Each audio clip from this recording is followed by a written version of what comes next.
Dr. Chaudhary, welcome and thanks for being here. It's an absolute pleasure. I'm so excited to get to jump in and learn about sound therapy and sound healing from you today. But before we do, I see in my notes that you are also a practitioner or you do martial arts as well. And I'm so curious what type you practice and how you got into it.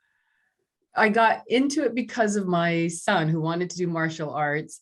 And when we chose a school, I decided, well, let me do Tai Chi because, Tai Chi is all about balance and it's meditative and it's relaxing. But I do a martial arts form of Tai Chi, and it's actually it's also very relaxing, but it's also very aggressive. And I love it. I absolutely love it. I'm like tuning into my warrior spirit through the practice. I love that. I've been doing Jeet Kune Do for about the past year, and I love the movement side and also kind of that Yeah. meditative side is so fun. Well, the topic you are very knowledgeable in that I'm excited because I am not at all knowledgeable in yet is the topic of sound therapy and sound healing. And we're going to get to go deep in several areas of this today. But to start off broad, I'd love to just hear what prompted you to get into this in the first place.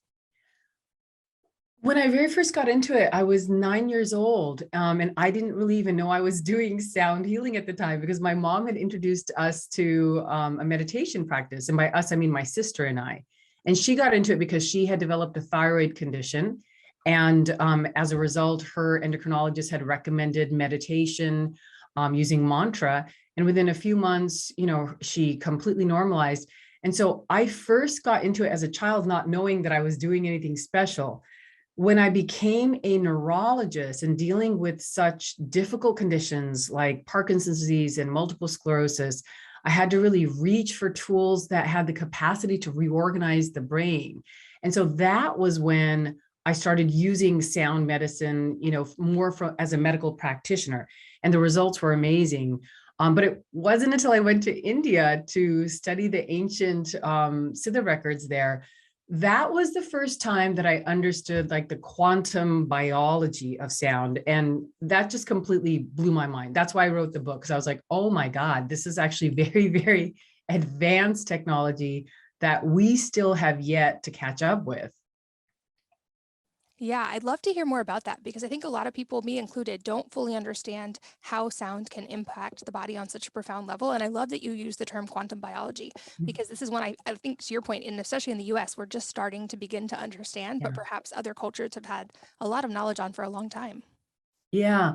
I think there's an assumption that everything that we're learning now must be new and that ancient cultures must not have known anything. And in the East, time is seen more as secular, meaning there's cycles of time, meaning sometimes we're learning more and sometimes we're learning less. And that's why there's great advantage to always look, both forward as well as backwards. And the ancient medical systems were more based on vibrational medicine. And so what that means is they understood our nature as vibrational beings. Now, this isn't at all different from how quantum physicists describe the reality of the world, that, on the subtlest level, we're not really solid beings, we're just waves of energy. And so they came from that perspective. So they used a lot of sound as well as light therapies in their medical interventions. And when you are using therapies that are so basic to our very nature, they have profound effects. So when I look at the mind, for example, there's a process that even we recognize scientifically known as brain entrainment. And what that means is that our brain cells, our neurons, will begin to respond in a certain way to sound. So when you hear something, your brain starts to actually mimic some of the patterns of the sound. And your brain is what's sending the signals to every single cell in your body. So if you want to impact your health, start with changing the way that your brain is firing. Yeah, and I've learned firsthand that perhaps that's one of the stronger tools that we have in our toolkit. And it's one we don't necessarily always think of. We want to, eat the right foods and take the right supplements, and those things are great and important. But I feel like this is a whole area that, like I said, isn't really well understood, especially in the US yet. And you mentioned the body being kind of a vibrational waves of energy versus what we think of as just solid matter, which I think is such a fascinating concept for a lot of people. But I would guess then that different sounds can impact the body differently. And this is probably far beyond just different types of music. But can you give us maybe an overview of some examples of how different sounds impact the body and what's happening in our physiology when that happens? Yeah, absolutely. And we experience this as human beings, meaning, if one of your kids is crying, for example, right? Like it takes less than a sec, like you immediately have a flood of neurotransmitters. So when we say different sounds affect us differently, all the sounds that we're hearing, whether it's the sound of traffic, whether it's the sound of birds, all sound affects us because we're actually wired to receive sound. And when I say we're wired to receive sound, we are wired down to the cellular basics, to actually respond to sound in a biological way. So when I talk about sound, I'm not just talking about something that like is woo way out there. I'm talking about the way in which our biology will actually adjust itself in response to sound. And this is something, like I said, we understand this from a quantum physics standpoint, from a scientific standpoint. It hasn't made it yet into medicine. There's certain things that have come out, like I'm sure you've heard of an ultrasound, right? Or you may have known of somebody even who had an ultrasound. Ultrasound is just simply using sound waves for medical purposes. So it's like the beginnings of that are there, but we haven't gotten deep enough into how do we intentionally use sound. So coming back to your question about different sounds affecting us differently, in the ancient practices, they understood you can call it the vibrational frequency of certain organs. I mean, this is astounding to me. And there's research now. One of the institutes that's doing this research is UCLA, where they're actually trying to map out all of the sounds made by the different organs in our body. But this was well known before, that there's certain resonant frequencies that are held in our body. And so these would be used to help to restore balance. And some of these vibrational frequencies were called bija mantras. Those are seed sounds, and they're seed sounds because they're just simply some of the most fundamental sounds of our body. And I'm happy to share some of these with you if you like. Yeah, I'd love to hear some examples. So the one sound therapy that I recommend to most people, it's called the chakra mantra. And the chakra system is just a major energy system in the body recognized by Eastern philosophies. I always marveled at this because the locations are also where all the major nerve bundles are. So it's not really a separate system. It's just like a layering. So if we recognize the body in terms of the different major nerve bundles, the ancient systems from many of the Eastern traditions, they layered another organization on top of that and showed that where these major nerve bundles are located is also where there's major like highway centers or relay centers of energy where the mind and the body intersect.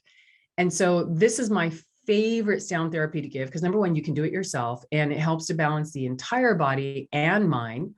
So I'll just go ahead and say it for you. And this actually helps to balance the resonant frequencies of all the major organs in your body. So is it all right if I just recite it like a few times? Absolutely. So when you do this, I typically recommend first just starting with like 5 minutes a day because it is very powerful. When you start to open up those resonant frequencies, whatever's held in there starts to come up. So people are surprised. They go, oh my gosh, I have all this anxiety coming out or all this anger coming out, or I got a rash afterwards. And I'm like, that's excellent. That's a sign of balancing.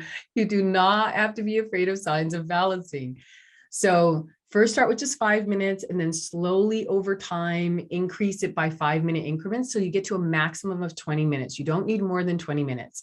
And look at this as like just taking a bath for your mind and body on a deeper level, not just the bath you take in the shower, but it's a deeper vibrational bath. So when you do this in the beginning, you can just do it out loud and then slowly you can start to do it silently. So I'm just going to close my eyes because that's my practice when I do it. So it goes like this. Hari Om Nam Lam Mam Vam Simram Vam Yam Yam Ham Shiva Om Swaha Hari Om Nam Lam Mam Vam Simram Vam Yam Yam Ham Shiva Om Swaha Hari Om Nam Lam Mam Vam Simram Vam Yam Yam Ham Shivam Swaha. So when you do the sounds, you'll actually notice different parts of your body start to vibrate with each of the frequencies. And those sounds, they don't have any intrinsic meaning. They're just simply pure, primordial sounds for balancing the body. So that is my daily sound practice. It's one of my daily sound practices. And to me, it's more important than any shower, anything I do to the physical body. And that was going to be one of my questions. I think we always are curious to know, so there's no particular meaning to the words. It's more the sounds themselves. It's just simply purely the sound. That is what is important, is just simply doing the sound. And what I can do is I'll send you a copy that has some instructions for people to be able to look at, so that when they do the practice, they have the actual words and stuff they can look at. That would be wonderful. And is it important for us to do it ourselves, like for our own voice, or can you hear that and also have an effect? That's a really good question. So I made a CD. My husband and I actually made a CD, and it's just available on iTunes under Dr. Chaudhary, Chakra Mantra, because hearing it is beneficial, especially in the beginning when you're trying to learn it, because you want to get to the pronunciation correctly. But it's more important that you do it. So even though I made that CD, it was just as an instructional CD for people to learn it and then eventually do it yourself. We don't tend to think about this, but the most powerful sound that we're exposed to on a daily basis is the sound of our mind, the silent dialogue in our mind. And so what you're doing is you're adding these sacred sounds. And when I say sacred sounds, I mean sounds of nature, because they're like primal sounds. You're adding these primordial sounds for balancing and replacing kind of the negative thought patterns with positive sound waves. So when we do this internally, you're really combating that negative pathway that is there in the subconscious mind. So that's why it's so important that you eventually, you can first do it out loud, but eventually do it silently. And is it important to kind of like almost hum it, or your voice is beautiful, but it almost was like a song when you were doing it? Is it important? Yeah, it has a certain, first of all, I'm a horrible singer. And so the fact that like I do this in public now, at first for me was just like, oh my God. But what happens with these sounds is you don't have to be a good singer. You don't have to have a great voice.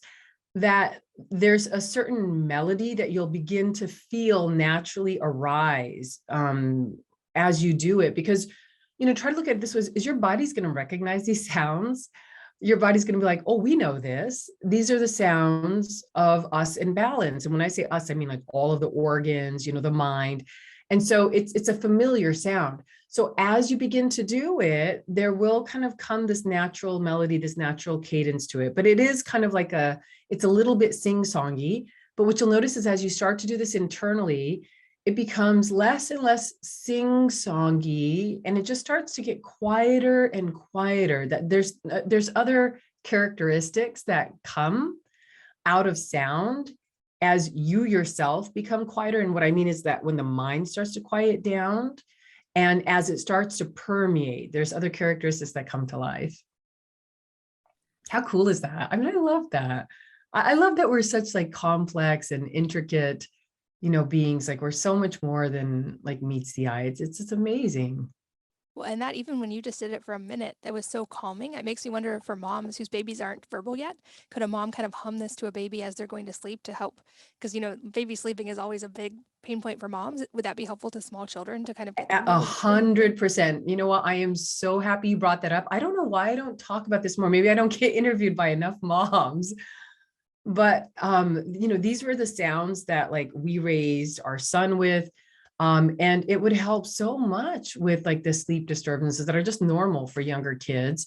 And I have a relative who the only way his baby will go to sleep is if they chant like certain mantras, and that's the only way that he will settle down. So it's wonderful to do with kids. And I would even say, equally as wonderful to do like when your kids are teenagers. My son is a teenager, so I'm always thinking about like teenagers and what they need.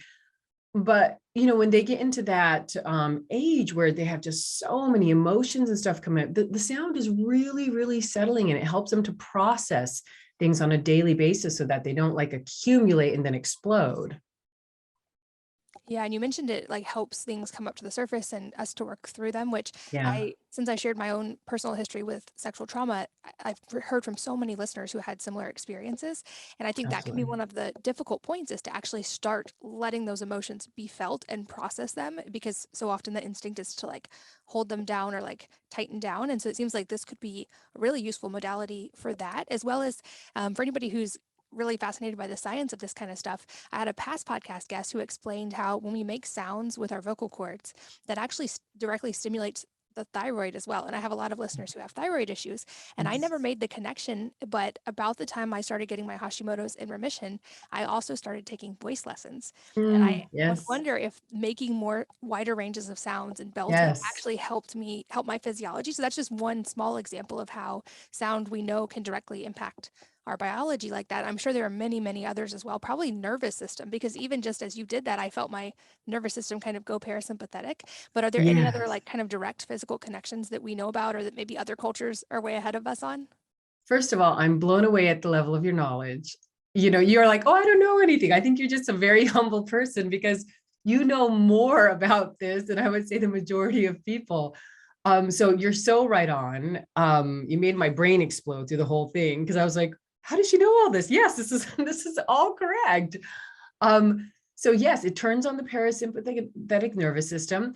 And in addition to the thyroid gland, so the mantra that I gave you, the sounds that I gave you, the therapeutic sounds, those will turn on all of the major organs of the endocrine system. It turns on basically the entire neuroendocrine balancing system. But it also helps to turn on the vagus nerve. And that's why you go into that parasympathetic mode.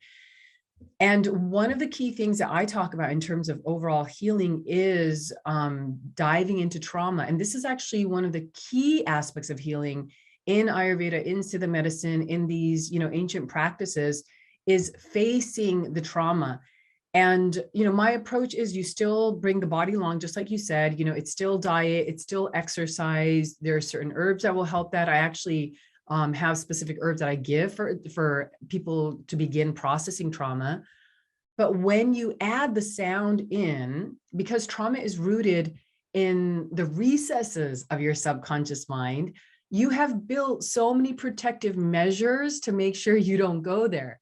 So your conscious mind is going, there's no way we're going back there. That is the scariest, worst place we could go. And yet that's exactly where you have to go, right? For the healing. And you have to go back most trauma usually happen as kids because that's when we're so powerless. You have to go back as an adult. And what the sound does, and this is what I think is just one of the greatest gifts of sound, is it transcends the mind. It goes beyond the mind. So you can go into those places and without even having to consciously experience the trauma again, the emotions just start getting released. And that's when people come back and they go, oh, I hated that mantra. I had such bad anxiety, or, I hated it. I felt like queasy, after doing it. And I was just like, no, you just got the exact benefit of the mantra. And it was for free. Like you didn't have to pay anything. It was, a brief investment in time. And you want to be able to use those sounds to help you to clear the places that your mind has hidden out of sight. Mantra actually translates in Sanskrit as through the mind. And that's why sound is so powerful. And I'm sure you know this because of the work that you've done, is when you have cleared trauma, when you clear those subconscious patterns, the body begins to heal spontaneously. I mean, it's just like and it's not just the body, it's like everything in your life begins to open up. It's tremendous. It's absolutely tremendous what sound can do. That was certainly my experience of I had all those foundational things with diet and exercise and supplements in place, and I thought I was doing everything. And then when I started working through the trauma, Yeah, all the things that I thought were so hard and that I was kind of like fighting myself, quote unquote, to resolve, they just sort yeah. of effortlessly started to resolve as I kind of, like I say, I learned to be friends with my body again. But it Oh, makes you're me think, bringing tears to my eyes. This makes me so happy because this is like the key. I'm sorry to interrupt. I'm really moved by like what you just shared. This is the goal. well, I'm so excited to get to go deeper on this because I feel like sound is a tool, like you said, can often be free and can be Yes. so profoundly impactful. And I've learned more and more over the past few years. You know, it's so tempting to want to get into those fancy biohacks or the new expensive Yes. equipment, but often it's those foundational things like getting Yes. morning sunlight, which is free. The light is so powerful for us, or just hydrating it. Like, and now sound, as I'm starting to learn about this, it's fascinating. And I think back to an experience I had years ago in Europe where I walked into a cathedral and a bunch of monks were just chanting. They were behind a screen. I couldn't even Yeah. see them, but something in the sound, like I just got goosebumps even saying I it just got from goosebumps memory. too. But it was like kind of an otherworldly experience, almost like Yes. their harmonies and their chants. It just gave me chills, and I felt my physiology change from that Yes. experience. And No, that was you're maybe, absolutely right. I think that was the first time I really thought to realize like maybe the sounds we hear, not just even our words, but any sounds we hear really can impact us. And it makes me think for even just music choices. You know, many people listen to music often. Are there kind of like, does music as genres or music, certain musicians or different types of music, can they be used for benefit? Or are there ones that maybe we don't want to listen to very often because they could kind of stress the body out? Oh, you've already answered the question. I mean, one of the reasons why temples were such powerful healing tools was because of the sounds that were collected, and they would actually use certain stones, and then those stones would begin to, these were stones that were known to absorb the vibration of sound. So when you were going into it, you were really receiving all of the sound vibration that had been collected there, in some of these ancient temples for thousands and thousands of years. But your question about the impact of music, it's kind of like the impact of food, where people are like, is food really that important? And we go, well, yeah, that's why the food industry has spent millions and millions of dollars figuring out how to get you addicted to food. And it's the same with like the movie industry, the music industry, and even just the advertising industry. They spend so much money figuring out what sound do you need to listen to in a store to make you shop more? What sound do you need to listen to in a restaurant to make you eat more? What kind of sounds when you're watching a movie give you the strongest emotional response? So it's not a question of does sound impact us? It's just, do you want to do it deliberately? Do you actually want to be in charge of this rather than just having multi-billion-dollar corporations deciding how sound should be used in your biology? And so looking at your music choices, I don't ever want to dictate to people like, oh, don't listen to this kind of music and only listen to this kind of music, because I think music is also creative expression. But just keep in mind that music is also a very powerful brain tool. And so when you are listening to music that is angry, it's going to stimulate, your brain is going to entrain to sync up to that energy. When you are listening to romantic, I mean, why do we put on music, right? When like on date night or something, right? Because like, okay, this is going to shift, the mood. I personally at this point, and again, I'm almost 48. And so I'm a little bit past the genre of experimenting with like all the different popular music. But almost all of the music I listen to, except for the occasional times where I'm listening to music with my teenager, um, all the music is for healing. So I listen to predominantly ancient, chants, ancient sounds. And it doesn't mean that they're not enjoyable. There's artists now that like specifically make ancient mantras into kind of popular forms so that you can enjoy it in a modern way. Mitten, Deva, sorry, I'm jumbling up my words.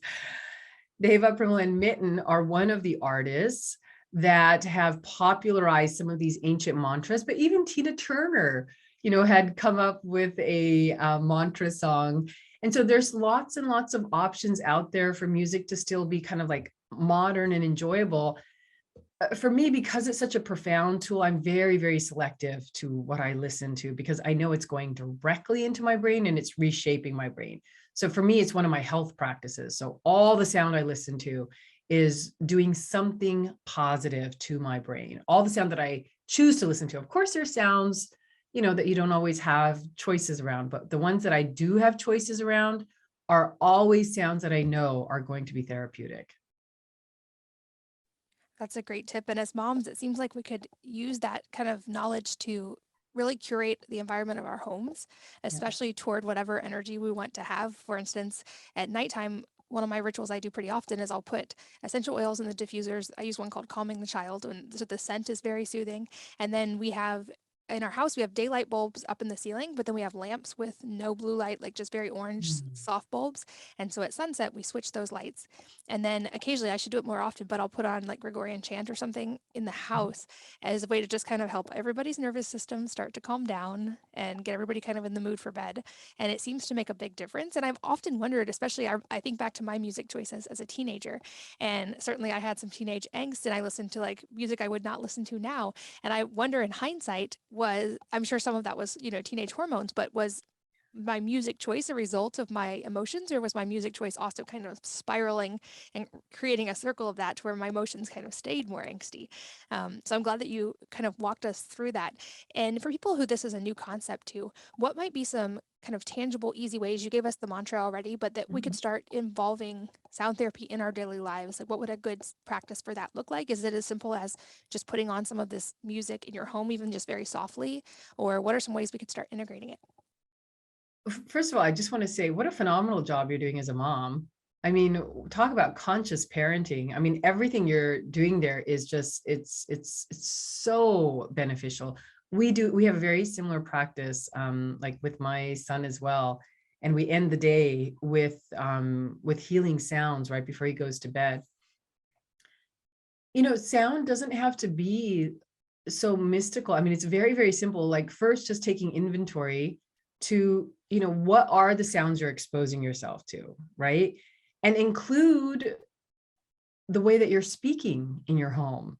Include those sounds because those are very, very powerful sounds.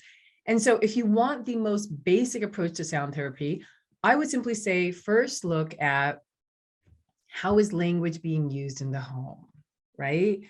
When you are angry, how are you communicating your emotions in a way that could be seen as either harmful to, your kids or your spouse, or a way that could be constructive, right? So first, just simply start with how are you using your vocal cord, which is your most powerful sound tool, and just taking inventory of it, and not through judgment, because you know what, we're all busy. And until you consciously start to think of like, oh, wait a minute, this is having an impact on my family, we all tend to be a little bit careless, right, about our words. So I would say first do that. Next, as kind of low-lying fruit, you can just simply choose music that you find to be calming, like Gregorian chants. That's a great option. Or if there's another song that maybe your kids identified with in childhood that felt really peaceful, just like you said, playing that like at a certain time of the day. Just starting to actively introduce sound that you want into your home. So it's not coming at everybody passively, like through media. You want to have like an active role in the types of vibrations that you and your kids and your spouse or partner are being exposed to. And then finally, I think there's just, once you start understanding the power of sound, there's no way to replicate the sounds that you make internally on a silent basis for reprogramming your brain. And that's where I would say, okay, so choose the sounds what you want to use. Now, I gave an example of the chakra mantra, which has a lineage from ancient India. But like you mentioned, the Gregorian chants, there are sound traditions in every major global, tradition on the planet that you could participate in. So if you're uncomfortable going with one particular culture over another, find the culture that you most identify with, and then simply look for what were the sacred sounds, in that tradition, and then start using them. And I would use it the way I described, like first 5 minutes, then 10, and slowly going up to 20, but then have a 20-minute a day sound practice. And people who come from like a Christian tradition will often say, well, I don't think we have, a sound practice. I'm like, there's so many sound practices. I said, first of all, look at just, and we would call it, a mantra from an Eastern perspective, the mantra of Amen. Amen is an ancient healing sound. It is an ancient mantra. And so you could start with that. Every single major spiritual tradition has sacred sound in it.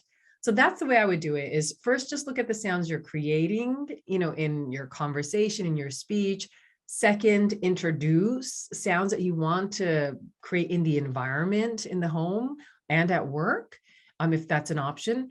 And then third, start looking for a sound practice that resonates with your belief system, and then start doing that on a daily basis.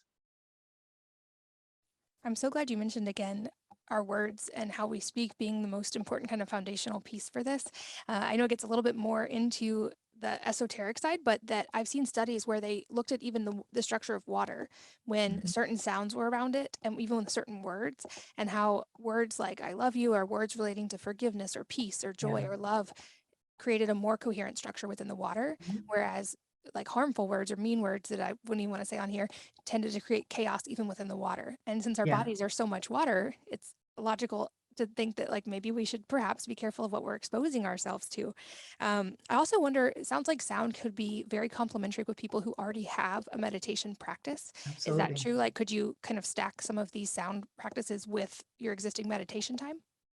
Absolutely. And it just depends on what your meditation practice is, because there's so many different types of meditation practice. Sometimes people will do meditation practice with eyes open where they're staring at a flame, perfectly fine. You could still, be repeating a certain sound in your mind while you're doing that practice. There's meditation practices that involve breath work. And this is actually one of the practices that I also do in my morning meditation. And what you can do is just while you're inhaling, in your inward breath, you repeat a certain sound. When you're exhaling, in your exhaling breath, you repeat a certain sound. And if you're doing a meditation practice where you're just simply trying to think nothing, that's actually impossible to do. Thinking nothing it's such an advanced state. Such an advanced yogic state, that you don't need to be meditating if you're able to do that.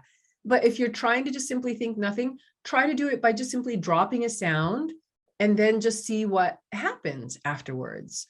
For some people, like you and I both love doing, forms of movement. And so for certain forms of movement, you can, as you're doing the movement, you can still be repeating like just a certain sound that also helps to increase your parasympathetic nervous system tone and decrease your sympathetic nervous system tone. And so there's all these different ways you can incorporate sound. And I love this. I love that my husband does this. My husband does sound therapy, so he really lives like in that world, and you can tell because wherever he goes, he's just like a little.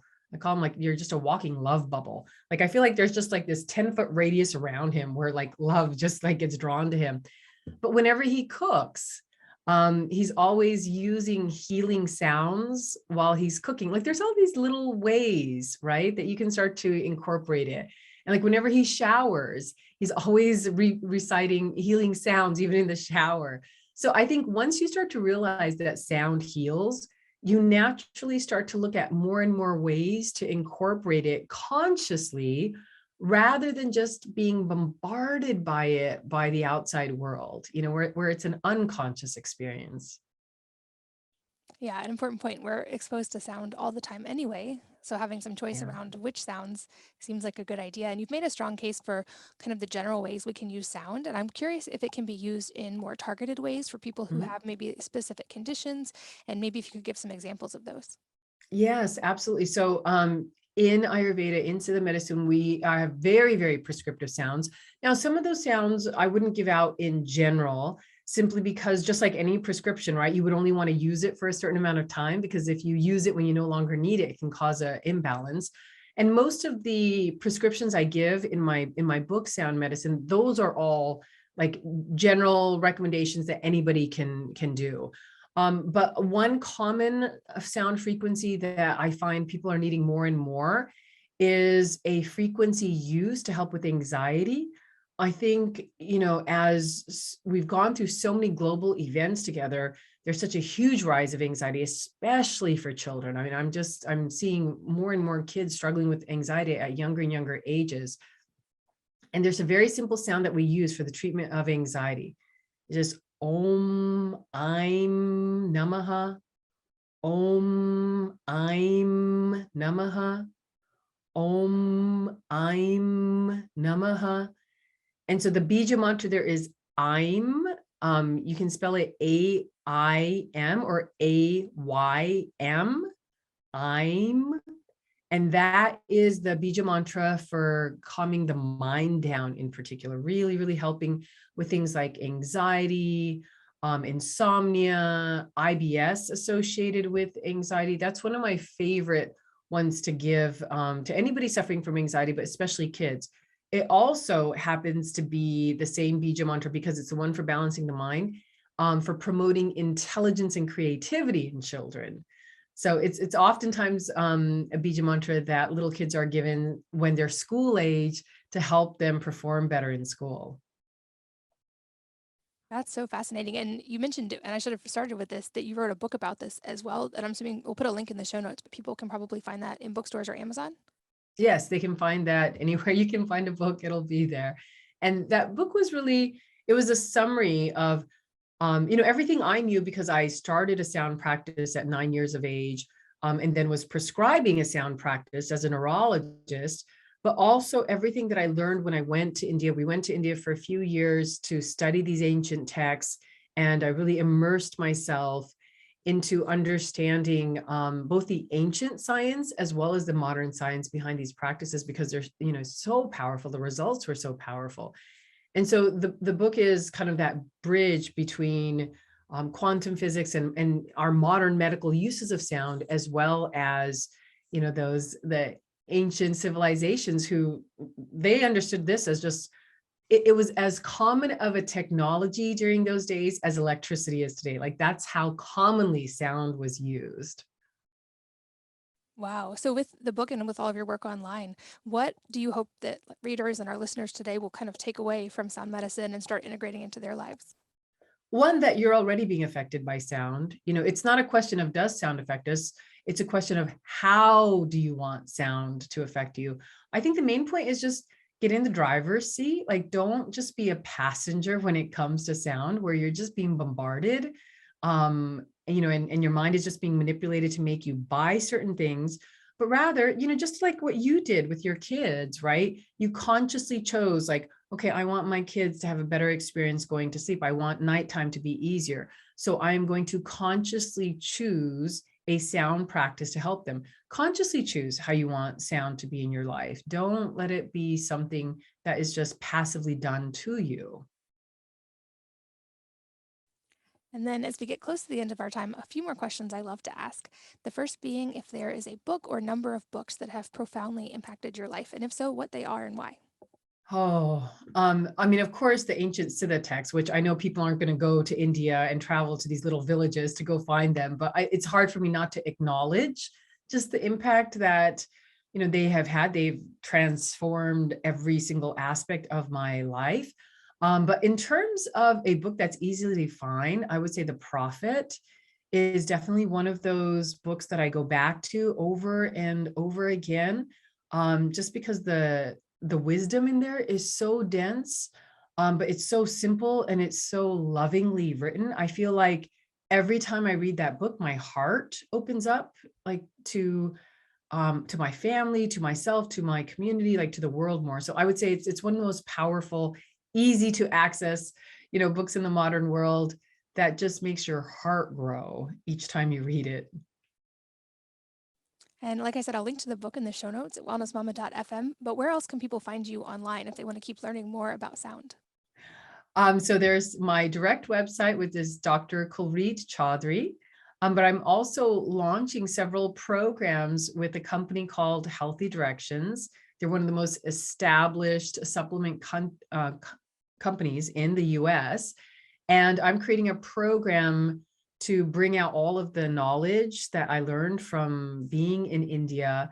And my webpage there is just drkchaudhary.com. And so a lot of my information that I'm writing about will be available through them. Wonderful. And then any parting advice for the listeners today that could relate to something we've already talked about or be entirely unrelated? I think the one big misconception that people make about change is that it has to come in big steps, that big change comes in big steps. And I found the exact opposite. Big change comes in little steps that you do every single day. So rather than trying to like go in and gut out your entire life and thinking like, this is how I'm going to make that big change, just choose one small step, but do it every single day. Do it regularly, and you'll see the profound change that happens. I mean, with sound therapy, if you use sound therapeutically for 5 minutes a day, you're going to notice an improvement in your life. That's how simple change can actually be. I love that we got to shed light on this because, like I said, this is a pretty new topic for me. And it's one that I think, at least in the US, we maybe still are having trouble understanding and grasping. But you made such a great case for how powerful this can be. And it seems like that, unlike many of the expensive health things out there, this is one that's like relatively inexpensive or free that you can really just try and integrate in your life that seems to have no real downside and lots of Yeah. potential upside. And especially for those of us with kids, anything that can help kids and their nervous systems get into a calm state and sleep better, I know is invaluable. So thank you so much for explaining all of this, for your time, and for all the work that you do. Oh, it was my pleasure. And thank you for your dedication to children, your own children, and helping other parents, foster a loving and healthy environment. It's so important. So I'm so inspired when I see moms that are just so devoted to, creating a health and healing space for their kids. So really kudos to you for doing that. Oh, thank you. And thanks as always to all of you for listening and sharing your most valuable resources, your time, your energy, and your attention with us today. We're both so grateful that you did. And I hope that you will join me again on the next episode of the Wellness Mama podcast.